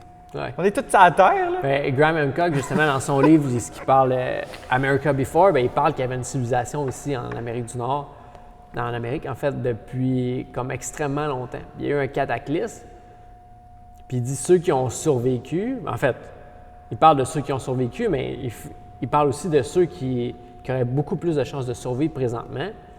Ce serait encore ces gens-là. Ce serait encore ceux qui vivent dans l'Amazone, ce serait encore ceux qui vivent proche de la Terre, parce que, justement, ils ont des moyens de vivre comme ça. Tandis que nous, la plupart du temps, tu sais, même, je dis même moi, mais assurément, moi, là, s'il se passe quelque chose, puis je me retrouve tout seul du jour au lendemain, tu sais, je vais être capable de faire quelque chose parce que je suis extrêmement manuel. Mais, tu sais, les chances de survivre tout seul sont à peu près nulles, mais justement, l'importance d'avoir un savoir qui provient de la Terre, qui provient de l'observation, qui provient de... C'est Tyson Yonkaporta qui en parlait, là, justement, de voir que tout l'environnement interagit ensemble. Il y a une raison pourquoi tel aliment est bon, bien, c'est parce qu'il est en saison, puis c'est parce que... Puis comment il sait qu'il est en saison? Bien, il sait par rapport à quelque chose d'autre. C'est vraiment tout le temps de l'observation de l'environnement. Mais on a perdu ça. Notre environnement il est rendu béton partout. Là. Il n'y a plus rien. Il n'y a plus rien qui fait qu'on est comme ça, c'est la nature. On n'est plus capable de lire l'environnement, je pense. Puis je pense que ça, c'est de quoi qu'on a. On fait un choix, t'sais. On fait des choix en tant que société de bâtir toutes ces affaires-là, puis de vivre dans ce monde-là, puis de se dire, OK, ça, c'est vraiment ça qu'il faut qu'on fasse. Mais il ne faudrait pas le faire au détriment, ni dire que tout le savoir ancien, il ne sert plus à rien parce qu'on est rendu là, puis eux autres, ils vivent encore dans le bois. Bien, peut-être qu'ils vivent encore dans le bois parce qu'ils se rendent compte. Peut-être qu'ils font ça justement pour compenser le fait que nous, on vit comme si on vivait sur 10 planètes Terre. Là, mais pourquoi est-ce on ressent le besoin de comment est-ce qu'on dit, d'amener les autres avec nous aussi? Comme, pourquoi est-ce qu'on ne les laisse pas faire leurs choses non plus? Pourquoi est-ce que nous, on pense qu'on détient la vérité absolue puis que c'est de cette façon-là que l'humain doit s'élever? Comme, on pourrait se servir de ce qu'on a là présentement, mais s'en servir intelligemment puis faire un move différent. Et de voir que le progrès infini, finalement, ça va nous amener vers peut-être un monde... Bien, moi, il y a une partie de moi que je me dis peut-être que tout ça, tout ce qu'on fait, là, c'est déjà vécu. Là.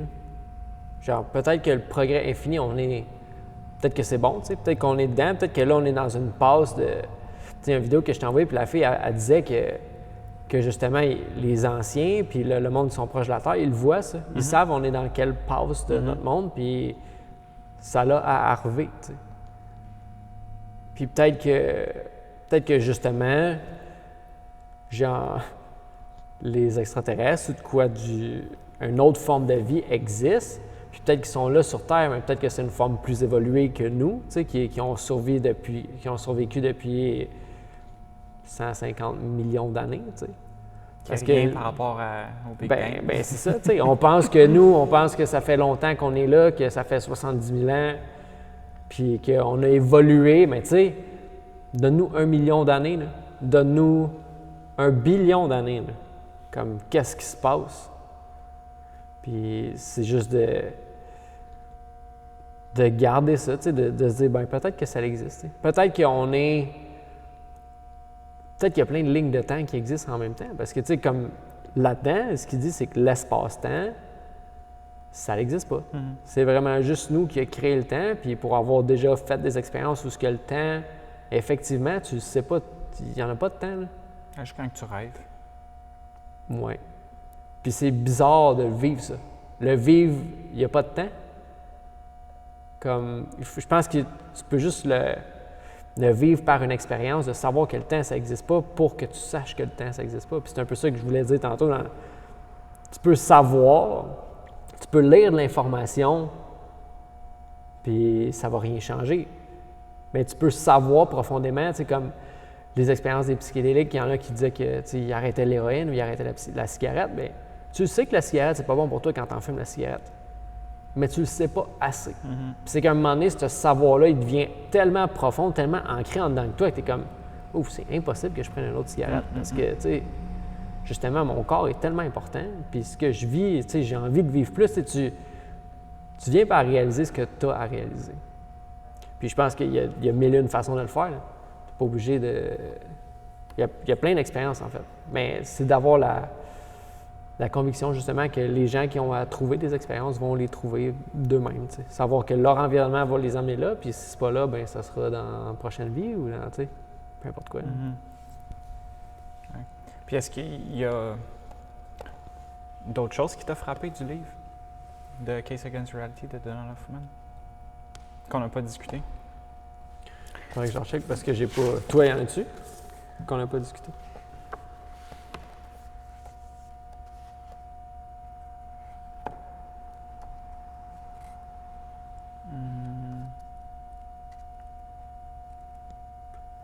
Parce qu'en gros, il parle beaucoup des sens là-dedans. Oui. Là, j'avais ce qu'on n'a pas vraiment touché, c'était peut-être les illusions comme avec nos yeux. Et qui donne plein d'exemples. Moi, il y en a un que j'avais trouvé vraiment. Tu sais, qu'on voit tous les jours, là, les jeans. C'est juste par rapport aux courbes que tu peux mettre sur des jeans. Bon, ben comme sa fesse droite est clairement plus belle que sa fesse gauche juste parce qu'il y a un effet, puis il y a de la lumière qui a été mise ou ça a été déteint. Puis à quel point on peut se faire, disons, prendre au jeu de cette façon-là. Bien, ça me faisait penser, justement, on n'en a pas trop parlé, mais comment que on a tous en dedans de nous une certaine façon de voir la beauté, de voir le fitness qu'on n'a pas vraiment, que je voulais définir au début, finalement, on ne l'a pas fait. Mais c'est quand on parle de fitness, ce qu'on veut dire, c'est vraiment ta capacité à passer tes gènes. Puis c'est pas mal ça, en gros. Capacité à passer tes gènes, fait que ça peut être la survie, ça peut être te nourrir, ça peut être... mais c'est justement, c'est pas mal survivre, manger, passer tes gènes, procréer, ouais. Fait que ton fitness, justement, peut être vu par la beauté. Puis on a tout ce genre de compas-là en dedans de nous pour nous dire que cette personne-là est belle, cette personne-là est moins belle. Puis il parlait des femmes, que justement, la beauté des femmes a peut-être souffert à cause de ça. Parce que, puis encore là, ça dépend que tu sois un homme ou une femme, mais ça dépend de toi, personnellement, de l'âge que tu as. Ça se peut que tu trouves une personne d'une tel âge plus attirante. Mais ce qu'il disait, c'est que ce qu'on voit, c'est la fertilité. Fait qu'une femme de 20 ans va être extrêmement attirante parce qu'elle est extrêmement fertile. Tandis qu'une femme de... Je pense qu'une femme de 20 ans a 3 % de chances d'être infertile. Une femme de 30 ans a 8 de chances d'être infertile. Une femme de 40 ans, ça tombe à 32 Puis une femme de 50 ans, ça tombe à 100 ou presque. Fait qu'à partir de là, c'est comme ça qu'on reconnaît la beauté par des traits. Puis il parlait je ne sais pas si en français c'est scléra, mais le blanc qu'on a dans nos yeux. Bien, plus que c'est blanc, plus qu'on reconnaît la santé. Fait qu'on trouve ça attirant.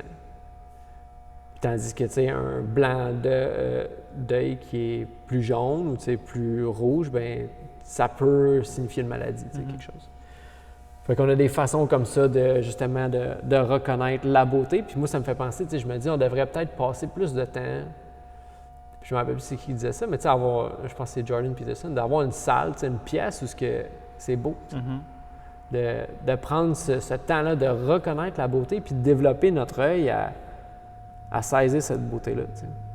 Puis peut-être que ça nous aiderait nous-mêmes juste à mieux vivre puis à faire les meilleurs choix. T'sais, il disait que, dans le fond, tout dépendant, je m'en rappelle plus. Il y a tellement d'informations. Il y a tellement d'informations dans ce livre-là, en fait. Là. Tu veux dire de quoi, Charles? Je sais pas. En pratique, je trouve que ça ressemble beaucoup. En fin de compte, dans toutes les affaires que vous parlez, tu sais, si vous avez écouté les séries du MCU, là, de Marvel, des théories des univers parallèles, toute l'équipe, et Pierre l'Infini, tout ça, c'est tout par rapport à ça. Fait que c'est hot qu'admettons qu'un livre qui soit aussi pointu là-dedans ramène de la fiction, l'idée d'une fiction faite sur 24 films à peu près. Fait que c'est 24 films qui ramènent à qu'il y a des univers parallèles, puis si t'en défais une dans un univers, ça va affecter l'autre univers, mais pas en temps réel. Si, en tout cas, c'est vraiment fucké quand tu moi, commences je suis quand même convaincu que toutes ces affaires-là d'Hollywood, ça se base sur quelque chose. Tu sais, tu peux pas l'avoir juste... En fait, même si tu l'as juste sorti de ta tête, t'es sorti ça d'où, tu sais? Ça vient d'où, cette idée-là? Je suis convaincu que depuis vraiment longtemps, les films nous projettent des affaires là, qui existent, puis qu'on est comme, tu sais, c'est un film... Ben, la fille en parlait justement dans les lignes du temps que tu m'as envoyées. Ouais. Comme quoi qu'on est exposé à peu importe quelle information pour que nous, on se dise « Ah, j'ai déjà vu ça. C'est pas si anormal que ça, finalement, de manger des enfants. » Mais tu sais, ce qu'il disait par rapport au... tu sais, ça, c'est une chose, je pense qu'il faudrait considérer, peut-être que ça pourrait aider aussi quand on est en couple, tu sais, de savoir que, dans le fond, c'est de la biologie, on ne peut pas s'en passer, mais tout dépendant du sexe, bien, il y a un sexe, puis c'est ça dans la nature, puis presque tout le temps, c'est le mâle qui courtise, puis c'est la femelle qui choisit. Puis justement, pour voir... La femelle, elle a cette capacité-là à voir les traits d'un mâle qui est en forme, en santé, puis savoir que ces traits-là, pour elle, vont changer aussi. T'sais, nous, en tant qu'humains, il y a des trade-offs à faire. De dire, OK, bien, je veux quelqu'un qui a beaucoup de testostérone, mais est-ce que je veux quelqu'un qui a beaucoup de testostérone vraiment? Parce que cette personne-là elle a plus de chances de s'en aller, puis mourir de au pas combat, être fidèle, ou quelque chose de genre. Fait que, tu sais, ils font un peu des trades comme ça, puis savoir que aussi, si tu es une femme, ça se peut que tu aies des envies différentes, puis savoir que si tu fantasmes, mettons, à coucher avec un autre homme pendant ta semaine, bien, tu sais, ça se peut que ça arrive, puis c'est pas juste savoir que c'est une pause, puis tu n'es pas obligé de le faire, tu sais, de ne pas mettre tout en péril pour ça. Puis même chose pour les hommes, tu sais, on a des façons de reconnaître justement qu'est-ce qui est attirant chez la femme, bien, savoir que c'est un peu en dedans de nous, tu sais, puis que si on va justement sur des réseaux sociaux puis voir ces courbes-là qui sont extrêmement intensifiées. Puis après ça, on revient dans la réalité puis on est comme « Ah, tu sais, je suis pas attiré. » Non, tu sais, tu es attiré par quelque chose d'extrêmement fictif qui a comme tiré profit de ça, tu sais, de cette... quelque chose d'intrinsèque qu'on a en dedans de nous, là, tu sais, de trouver ça beau. Tu sais, je pense qu'à un point, on est capable de ne pas trouver ça beau, mais il y a tout le temps quelque chose qui, je suis comme, tu sais, qui me fascine là-dedans, dans refaire le corps. Je suis comme, à quel point ça va être assez un moment donné? Est-ce qu'on trouve ça vraiment de plus en plus beau? T'sais, qui est-ce qui trouve ça beau? Est-ce que on trouve ça beau en tant que société? Mais on perd un peu l'aspect de... OK, oui, les femmes de 20-30 ans, c'est eux les plus belles pour se reproduire. Mais est-ce qu'on enlève un peu d'importance justement à ces aînés-là? Tu sais, quand tu as 50, 60, 70 ans, là, je veux dire, ils ont d'autres choses.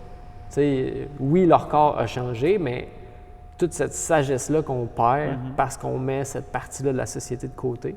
Puis tu sais, on peut faire la même chose avec les hommes, mais je pense que c'est ça qui nous manque présentement. Il nous manque peut-être un peu de sagesse pour nous orienter. Tu sais, les gens qu'on écoute, ben, ils ont tous l'air d'avoir 40 ans, 40, 50 en montant. Tu sais. Parce que justement, ben, je pense qu'on a besoin de ces guides-là qui en ont vu d'autres, puis qui ont fait des expériences dans le monde, puis qu'on peut apprendre de leur expérience. Puis après, c'est être capable de mieux s'orienter. Mais tu sais, peut-être que justement, la beauté, tu sais, la beauté, nous, on la voit très, très physique.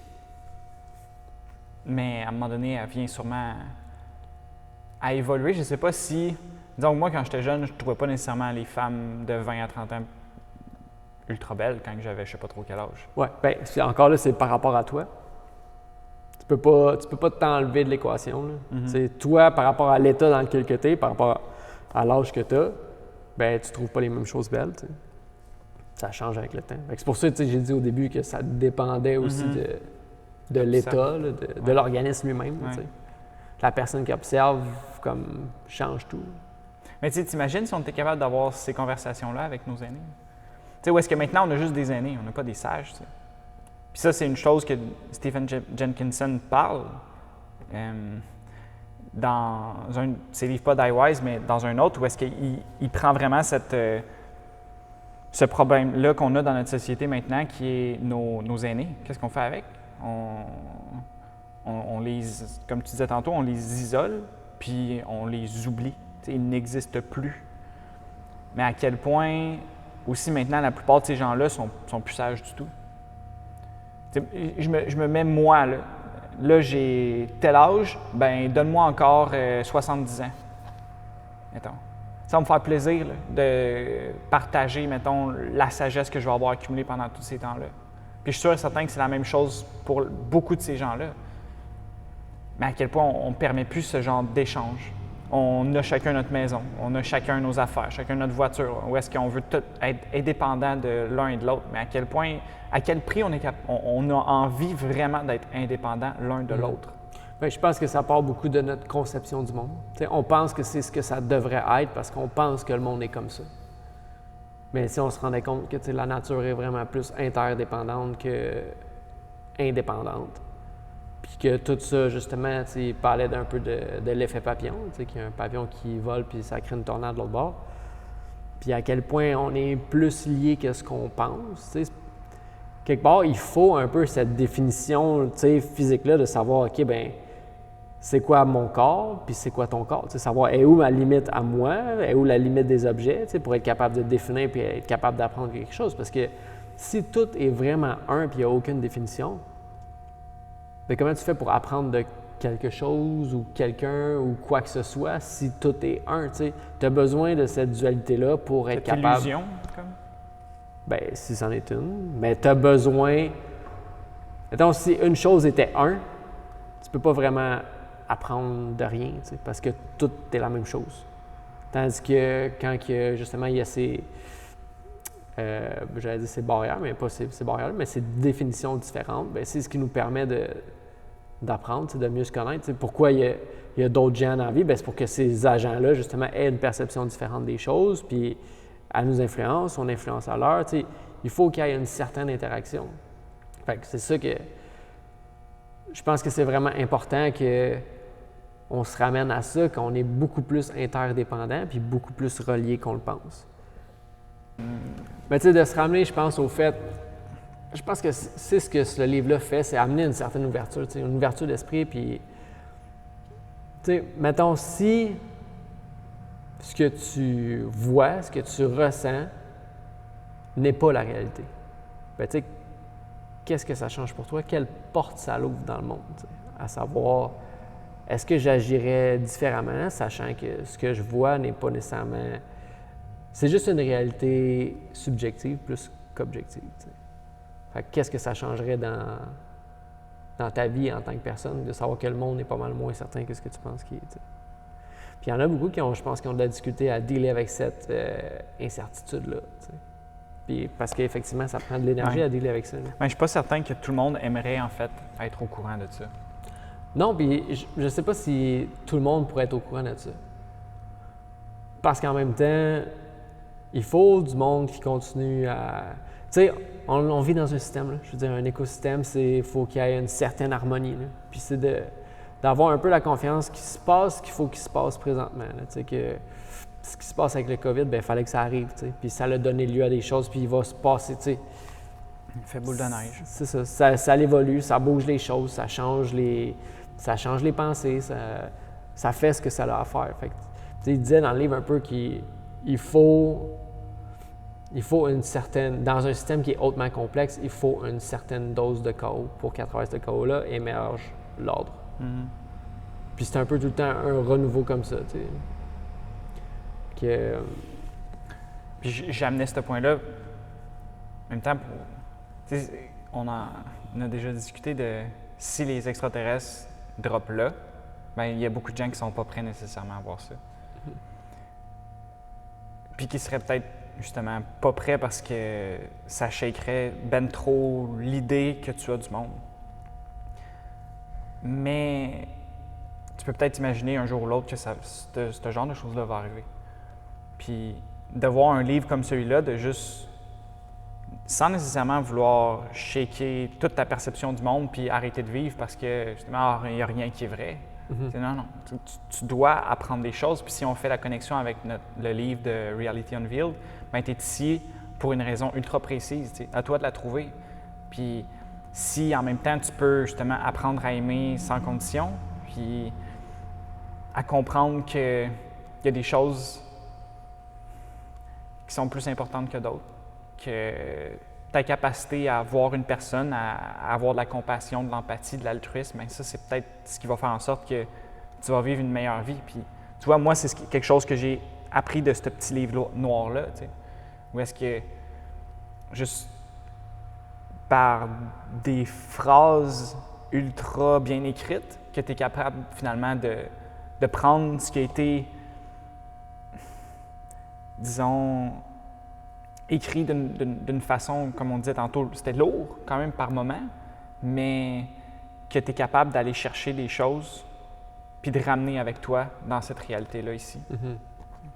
Bien, je pense que c'est comme n'importe quoi aussi. Tu sais, dans chaque livre ou dans chaque moment, où est-ce que tu es rendu dans ta vie, tu vas en retirer ce que tu dois en retirer. Tu sais. Fait que je pense que n'importe qui va lire ce livre-là va en retirer quelque chose de différent. Somme toute, c'est sûr qu'on lit tous le même livre, mais en même temps, est-ce qu'on lit tous le même livre parce qu'on n'est pas tous la même personne? Fait que, puis même toi qui l'as lu encore ce matin, ouais, tu as pogné des choses que tu n'avais pas lues parce que tu n'es pas le même homme. Ouais. Fait que je pense qu'il y a vraiment beaucoup là-dedans. Puis ce qui est bien, bien, c'est que ça laisse la place à l'incertitude. Puis lui-même en parle. Il dit « Ma théorie est sûrement mauvaise.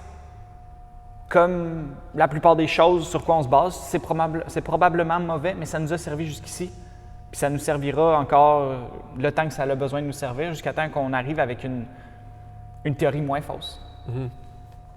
Oui, puis de comprendre que justement, tu sais, quand il parle de l'espace-temps, là, comme quoi que ça n'existe pas vraiment, c'est un peu la configuration avec laquelle on vit, ben je trouve ça cool, tu sais. De savoir qu'il y a sûrement d'autres réalités, il y a sûrement d'autres choses qui existent, puis on peut pas juste penser que c'est ça. Puis moi, je trouve que ça donne espoir un peu, tu sais, dans le sens que, justement, chaque personne est là pour trouver qu'est-ce qu'elle a à apprendre, puis qu'elle va le trouver en temps et lieu, puis qu'est-ce qu'on peut faire, nous, en tant qu'individu, en tant qu'agent dans le monde, mais c'est justement échanger de l'information, puis échanger de l'information humblement, puis sans juger, en faisant preuve de compassion. Tu sais, savoir qu'on est là à avoir un dialogue, mais pas se fermer à ce que l'autre personne pourrait apprendre. Tu sais, se dire que ben, peut-être que chaque personne a cette discussion-là pour une raison. Puis de trouver un peu un sens dans toutes les discussions que tu as, de trouver un sens dans toutes les interactions que tu as, pour justement progresser toi aussi. tu sais. Ouais. On pourrait terminer sur comment les gens pourraient nous trouver. Effectivement. Est-ce qu'il y a quelque chose qui arrive en septembre? On a commencé une nouvelle programmation qui est bonne pour tout le monde. Tu sais, qui est pas, on en a parlé dans un de nos podcasts spécifiquement pour ça, qu'on invite vraiment l'humain qui a envie de devenir une meilleure personne, qui a envie de découvrir, un peu faire face à l'adversité, de se retrouver un petit peu justement dans cet espace de chaos-là pour créer quelque chose de nouveau, tu sais, avec lui-même. Bien, il peut venir nous voir et c'est gratuit tout le temps. Effectivement, puis au mois de... En fait, je vais la mettre jusqu'au 1er novembre, on va avoir une promo où est-ce que notre introduction, en fait, je dis introduction, mais c'est vraiment une évaluation là, intégrative qui prend en compte l'humain au complet, puis son environnement. Où est-ce qu'on prend le temps de se connaître, développer un lien de confiance, puis déjà enseigner nos principes. Fait que c'est pas le genre d'introduction où est-ce que tu vas là puis tu te fais montrer les 12 mouvements du... Tu les fais, OK, parfait, next, OK. Non, next. c'est vraiment quelque chose de précis pour chacun. Puis pour vraiment leur donner le meilleur bagage pour qu'ils puissent commencer à apprendre Puis à avec quel point des fois aussi, tu sais, on sous-estime un peu le travail de l'entraîneur, tu sais, qui a fait avant d'en arriver là avec toi. Là, combien que ça vaut pour toi, disons, de respirer normalement ou de mieux respirer ou de mieux bouger? Et puis on peut y arriver en 1h30, en 1 heure, le temps que tu nous donnes. Ouais. On peut arriver à faire ça pour toi. Tu sais, à quel point c'est pas de vouloir utiliser justement cette opportunité de te montrer des mouvements pour justement ajouter un frais de plus, mettons, ça. à ce qu'on fait. Exact. T'sais. Non, t'es vraiment au centre de l'équation, puis comme t'as juste besoin de le vivre pour savoir finalement que ça part d'une bonne place, tout ça. Oui, puis tu sais, c'est ça, ces choses-là qu'on enseigne, tu sais, pour l'instant, c'est beaucoup moi qui fais les évaluations, puis ben, crème, ça m'aura pris 30 ans de me rendre là. Fait que c'est ça, c'est ça qu'on partage, tu sais. Je me rappelle plus, je pense que c'était Robin Sharma qui avait son histoire de Picasso, puis qui disait, il y a un client qui arrive dans le resto, puis il demande à Picasso de faire un petit dessin, tu sais. C'était ça? Je pense pas que la personne lui avait demandé. Je pense que c'était juste Picasso qu'en attendant, il avait décidé sur une napkin. Dessiner sur une napkin, chiffonne ça, met ça dans sa poche.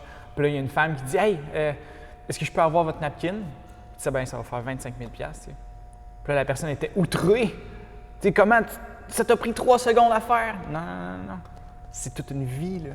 C'est toute une vie qu'il y a dans cette napkin-là. Tu sais, c'est ce qu'on faudrait qu'on voit un peu plus, tu sais, le travail qu'il y a derrière l'art, la maîtrise de quelque chose. Tu sais. C'était une bonne histoire. Ouais. Fait que oui, si vous voulez venir nous voir, ben on a une promo sur cette séance d'introduction Spark-là, puis on a une promo sur notre carte de 10 entraînements. Les deux sont à 20 % de rabais. Fait que ça peut être une bonne façon de combattre l'inertie de cette quarantaine qui perdure. Fait que si c'est l'étincelle qui vous aide, ben ça sera ça.